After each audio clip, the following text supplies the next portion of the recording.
நமக்கெல்லாம் மறுமையினுடைய சிந்தனைகளை ஊட்டுகிறது கபரு ஜியாரத். மௌத்தை நினைவுபடுத்துகிறது கபரு ஜியாரத். ரசூல்லா சொன்ன வார்த்தை. நாமும் ஒரு நாள் அங்கு செல்லுவோம், அடக்கப்படுவோம். பொதுவாக முஸ்லீம்கள் கபரிஸ்தானுக்கு கடந்து சென்றால் அவர்களுக்கு சலாம் சொல்ல வேண்டும். அவர்கள் அருகாமையிலே போய் அஸ்ஸலாமு அலைக்கும் என்று சொல்லப்பட்டால் அவர்கள் சலாம் நம் காதுக்கு கேட்கவில்லை என்றாலும் அவர்கள் சலாம் சொல்லுகிறார்கள். அதுதான் கபரு ஜியாரத்.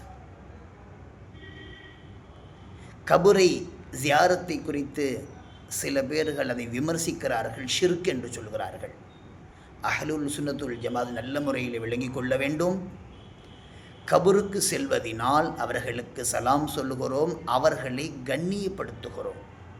மறுமையுடைய சிந்தனைகள் நமக்கு ஊட்டுகிறது. தவறுதலாக விளங்கி கொண்டிருக்கிறார்கள்.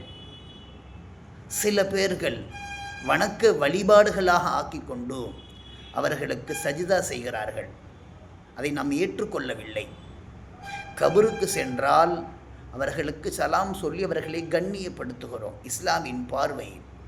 அதற்காக எந்த காரியங்கள் சொல்லப்பட்டாலும் முற்றிலுமாக தவிர்ந்து கொள்ள வேண்டும்.